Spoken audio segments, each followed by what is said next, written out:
Satu putaran. Insya Allah. Oh, kali ini insya Allah menang. Optimis Kak menang di Lamongan? Insya Allah menang.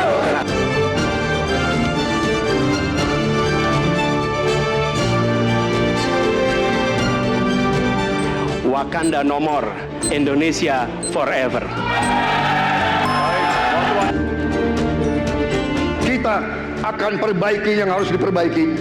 Kita akan tegakkan apa yang perlu ditegakkan. Dan kita sikat korupsi itu tidak dengan kata-kata, dengan keseriusan.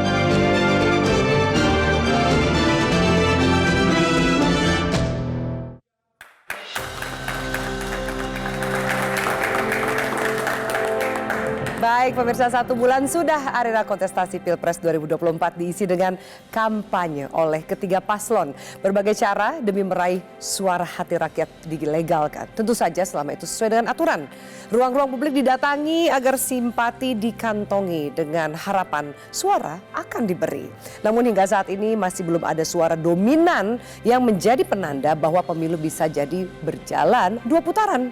Lalu apa strategi ketiga paslon menghadapi tanggal 14 Februari dan potensi pemungutan suara 2 kali? Langsung saja pemirsa, inilah panggung demokrasi, adu strategi Anies, Prabowo, Ganjar lolos putaran kedua. Bersama saya Afi Ani Malik.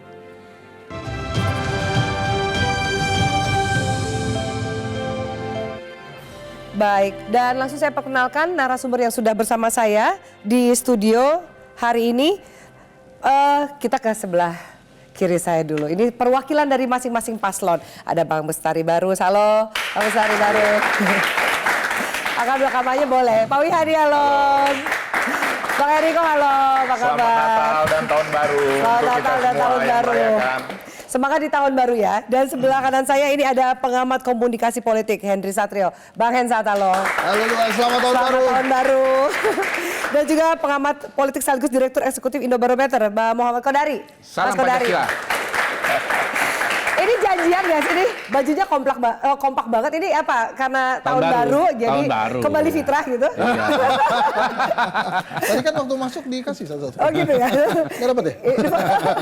Oke. Khusus itu memang. Ini khusus untuk ini ya, biar membedakan dengan Iya, perwakilan paslon. iya. Baiklah, saya mau tanya, ini kita masuk ke tahun yang baru sudah 1 bulan kurang lebih. Hitungannya tinggal 1,5 bulan ya jelang tanggal 14 Februari. Iya. Masih ada yang percaya diri 1 putaran nggak dengan kalkulasi per hari ini? Dari paslon nomor urut 2, Pak Wihadi ini udah senyum-senyum nih. Yakin nih masih 1 putaran? Atau ternyata sudah mulai kayaknya 2 putaran nih? Kalau kita lebih yakin lagi setelah adanya debat-debat ini. Oh gitu? Iya. Apa dasarnya lebih yakin kalau bisa jadi 1 putaran suara Prabowo Gibran? Ya permasalahannya kan dengan swing voters yang kemarin itu masih angkanya tinggi, tapi saya kira dengan adanya debat-debat ini swing voters itu akan berkurang. Dan saya kira swing voter itu tentu menjadi pemikiran-pemikiran kita dan saya kira mengarahnya ke nomor 2. Ke sana? Iya. Apa yang meyakinkan dari debat? Maaf ya kalau kemudian debat capres gitu kan banyak yang melihat blunder banyak dilakukan oleh Pak Prabowo. Gibran dipuji lah ya, penampilannya tidak sesuai dengan pihak-pihak yang melihat bahwa mungkin nggak bisa bicara nih gitu. Tapi ini angka lebih dari 20% swing voter akan diraup semua oleh Prabowo Gibran, apa alasannya?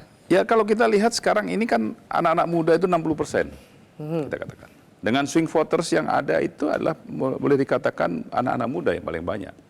Nah dengan penampilan Mas Gibran pada saat debat, saya kira keterwakilan generasi muda kepada Mas Gibran itu akan sangat besar dan itu akan menjadi satu harapan buat generasi muda untuk bagaimana memimpin negara ini. Jadi magnetnya justru ada di Mas Gibran Ya, untuk karena meraih memang suara anak muda karena di swing voters ini. votersnya anak muda.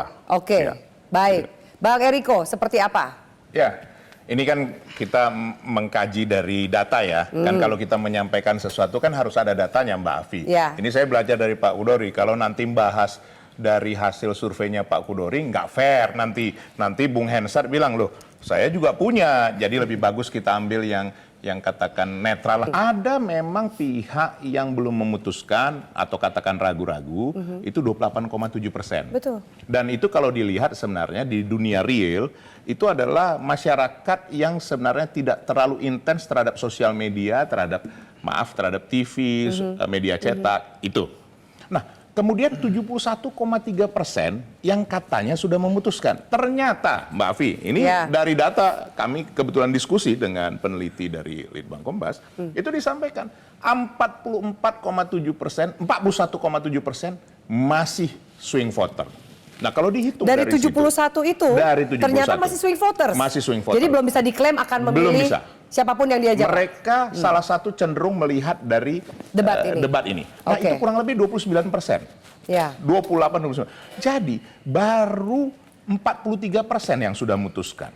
Ada 57% yang bisa berubah. Bukan hanya bisa berubah, yang 28,7 tadi termasuk ya, itu yang memang belum menentukan pilihan, dan ada yang belum, yang masih bisa berubah. Nah, kalau kita lihat dari seperti ini dan dari data-data yang disampaikan itu, memang harus jujur. Untuk putaran hanya satu putaran berat. Berat buat jujur saja. Kubu Prabowo Gibran. Iya, buat siapa saja. Karena kenapa? Tidak ada dasar yang sudah bisa memutuskan bahwa itu satu putaran. Itu nyata. Dan ini masih ada 39 hari lagi masa kampanye. Kalau masa pemilihan dari 1 Januari masih 43 hari. Nah, semua bisa terjadi. Tapi Anda yakin kalau ini berarti tidak satu putaran, 2 putaran? Ya, sekali lagi. Ganjar Mahfud masuk putaran kedua nggak? Saya kan tidak mau menduga-duga, walaupun nama saya Riko Sotarduga, Mbak. Begitu. Tapi saya punya satu, melihat dari perkembangannya. Pokoknya satu putaran itu. Akumulasi ini ya, yang masuk ke putaran kedua ya Ganjar Mahfud. Dan satu lagi siapa kira-kira? Satu lagi tentu kita jangan pokoknya Ganjar Mahfud lolos lah. Iya, gitu ya. itu dulu yang paling penting. Baik. Bang Bestari, pasangan Amin nih gimana? Yakin satu putaran atau sudah mulai berkalkulasi 2 putaran tapi pasti masuk? Ya, pertama istiqomah dulu, jalan terus. Kedua, debat kemarin memang menjadi satu sandaran juga. Kalau sebagai tontonan dia menarik loh. Tetapi kalau tadi dikaitkan dengan milenial, Gen Z, milenial sekarang ini berakal loh. Dan pengguna gadget yang luar biasa gitu. Asal ada di sana ngomong sedikit tentang sesuatu, mereka langsung konfirmasi, lihat di Google, benar nggak dia ngomong ini. Tapi setuju bahwa nggak mungkin satu putaran ya? Gambarnya belum kelihatan, tapi harapan terhadap itu memang banyak orang berharap. Oke, baik. Saya tahu Pak Wihadi mau menanggapi, tapi saya mau tanya dulu Bang Hensat, gimana nih? Satu putaran ya Prabowo Gibran masih yakin, tapi sepertinya 2 paslon yang lain melihat udahlah kalkulasinya kayaknya nggak nyampe lah. Harus masuk ke putaran kedua. Ya, pada saat Mas Gibran join Pak Prabowo, itu sebetulnya kalau dari matematika dasar tuh Prabowo plus Jokowi kan itu kan. Mestinya cepat 100% tuh. Ya kalau kita diskon karena anaknya presiden kan, mungkin 10... Kok diskonnya anak presiden sih? Ya kan bukan Jokowi nih. Jadi Prabowo dan Gibran jadinya kita diskon 20-30%, harusnya 70% cepat nih. Di awal tuh saya perkirakan begitu. Rupanya rakyat tapi hari ini angkanya nggak nyampe sana. Ya, rakyat punya daya kritis juga untuk melihat lagi bahwa yang dipilih ini bukan Jokowi tapi Gibran gitu ya, dan Prabowo yang dikalahkan Jokowi 2 kali. Maka berpikir kritis juga rakyat sehingga agak sulit Pak Prabowo menembus angka 40%. Jadi dengan angka seperti itu nampaknya memang per hari ini di tahun baru ini masih agak sulit satu putaran. Kemudian kalau kita lihat debat, ini kan seru nih ya. Anies Muhaimin, ini Mas Anies lebih baik jauh dibandingkan penampilan Pak Muhaimin. Pak Prabowo Gibran jauh penampilannya lebih baik dibandingkan Pak Prabowo. Yang mirip-mirip hampir sama tuh memang Ganjar Mahfud gitu. Nah tapi apakah kemudian serta-merta mempengaruhi? Menurut saya belum. Masih ada 3 debat lagi kan yang akan diperhatikan publik. Mestinya Gus Muhaimin dan Pak Mahfud MD pada saat debat melawan Mas Gibran kemarin itu memperhitungkan Gibran sebagai penguasa di sana, sehingga mungkin latihannya harusnya 3 kali lebih keras dari Mas Gibran tuh. Anda nggak lihat bahwa Caimin maksimal dalam debat cawapres? saya rasa Caimin dua terbebaninya. Yang pertama terbebani karena tampil bagusnya Anies Baswedan, gitu ya. Jadi dia merasa dia harus tampil seperti Mas Anies. Kemudian yang kedua nampaknya dia agak demam panggung dan gugup. Calon Caimin loh. Iya, melihat Mas Gibran bisa jalan-jalan, melihat Pak Mahfud pakai baju daerah, mungkin itu agak berpengaruh juga ke dia. Sehingga di awal saja, saya ingat pada saat pembukaan itu, saya rasa 6 kali dia bicara tentang selepet itu. Ya. Sambil kami juga mikir ini selepet yang mana? Apa? Oke, selepet baik. Itu juga sarung saya atau tanyakan selepet tuh. pakai katapel tuh. Ya. Jadi macam-macam juga. Jadi memang masih banyak faktornya yang bisa membuat turun naik suara rakyat. Oke. Suara rakyat ini. Satu lagi. Ya. Generasi Z anak muda ini menarik. Di FGD-nya kedai kopi, nah ini kan banyak anak-anak muda juga yang menyaksikannya. Mereka memang punya pilihan. Tapi ternyata mereka juga akan bertanya kepada bapak ibunya. Ini kira-kira saya pilihannya Udah benar nggak nih? belum kalau si Sudah oke A, nggak B, C gitu ya. Memang dia punya pilihan. Tapi di hari hanya untuk mempermudah hidupnya mungkin ya. Dia tanya tuh ke bapak ibunya. Ini kalau saya pilih si A, B, C, D, ini oke nggak nih? Gitu ya. Terus boleh nggak? Bisa nggak gitu? Ya walaupun kita nggak pernah tahu ya nanti dia di bilik suara itu akan coblos Jemput mana? apa. Tapi dinamikanya, Ya. ini menurut hasil survei kedai kopi, Ya. justru banyak yang akan menentukan pada hari H.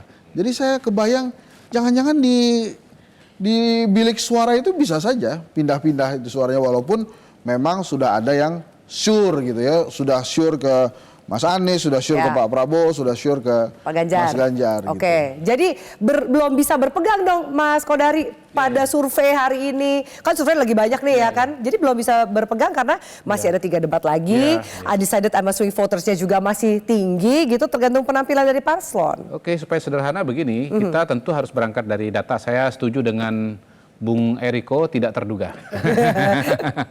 Iya, jadi bahwa kita harus berangkat dari data supaya acuannya jelas ya. Ya. Nah, saya berbeda dengan Bung Eriko. Saya izinkan pakai survei indikator. Ya. Tadi beliau kan pakai Kompas ya, saya pakai indikator. Ya. Kalau datanya indikator, maka yang belum memutuskan tidak menjawab itu tinggal 5% saja. Oh dikit sekali? Ya, 5%? dikit sekali, 5% saja. Oke. Yang kedua, surveinya Prabowo Gibran 45%, kemudian 2 calon yang lain sekitar 20-an% begitu. Mana yang lebih tinggi antara Caimin, Anies dan dalam margin Ganjar error Mahfud? seingat saya ya. Hah?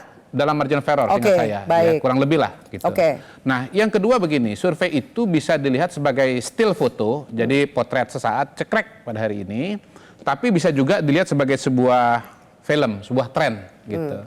Kalau patokannya adalah still foto atau gambar diam, maka memang belum 50%. Karena tadi kan 45, sementara 50% plus 1 itu ya belum, 45 bukan 50. Iya. Dan kalau melihat angka berdasarkan kriteria atau kacamata still foto, maka ini belum satu putaran. Oke. Tetapi kalau melihatnya sebagai film atau tren, maka sesungguhnya kalau kita lihat dari surveinya indikator dan beberapa sumber yang lain, sesungguhnya perkembangan suara calon ini beda-beda nih.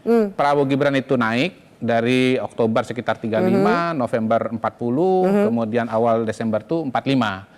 Artinya sekitar 5% naik setiap bulan, dan kalau itu terjadi maka pada Januari ya dia akan tembus angka 50%. Bagaimana dengan suara kedua paslon yang lain? Nah, kalau suaranya Ganjar Mahfud itu trennya menurun gitu ya, dari 35 kemudian turun 40, terakhir turun 25, dan ya artinya kalau turun terus bisa 20%. Larinya semua ke Prabowo Gibran? Kecenderungannya begitu. Oke, Dan termasuk memang suara ini Amin. harus berangkat dari suatu teori. Jadi kan beliau tadi punya teori kan, kalau saya punya teori yang lain, yang Ya. saya sebut sebagai teori struktur suara. Bagaimana ketiga kandidat ini dia tidak bertarung di ruang hampa.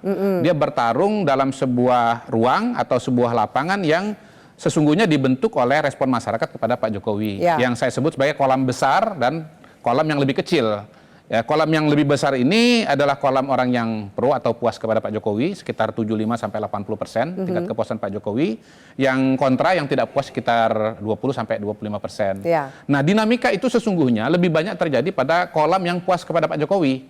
Pertarungan antara Prabowo dengan Ganjar. Ya. Ya. Nah, ini bejana berhubungan. Kalau Prabowo naik, Ganjar turun, demikian pula sebaliknya. Walaupun tren yang terjadi dalam 2 bulan ini, ya yang terjadi itu adalah Prabowo naik dan akibatnya Ganjar turun. Nah, Ya. Ganjar turun ini menimbulkan satu dinamika di antara dua dinamika yang terjadi pada 1 bulan masa kampanye. Ini kan tadi pembukanya kan 1 bulan masa kampanye. Hemat saya secara garis besar tidak ada hal yang baru lah sebetulnya masa kampanye ini, kecuali 1 debat, yang kedua pergerakan opini masyarakat, gitu, di mana kemudian begitu ada Gibran berpasangan dengan Pak Prabowo terjadi pergeseran suara dari kolom yang basisnya Pak Jokowi ini dari Mas Ganjar kepada Prabowo, ya. Yang kedua, di awalnya dari Ganjar dan PD Perjuangan ada kecenderungan untuk menyerang Pak Jokowi, begitu. Tetapi mungkin setelah survei Desember lihat trennya menurun, mulai ada pergeseran strategi. Ya, tidak lagi nyerang Pak Jokowi, tapi nyerang Pak Wihadi. Nyerang Pak Prabowo, gitu. Baik. Nanti kita bahas summary-nya, ya. itu summary-nya. Itu kurang lebih summary-nya. Apakah kemudian Prabowo Gibran tetap yakin 1 putaran mendengarkan penjelasan dari Bang Kodari, termasuk juga bagaimana apakah ada perubahan strategi politik yang akan dilakukan oleh Amin dan juga pasangan Ganjar Mahfud. Usai jeda kita bahas. Tetaplah bersama kami.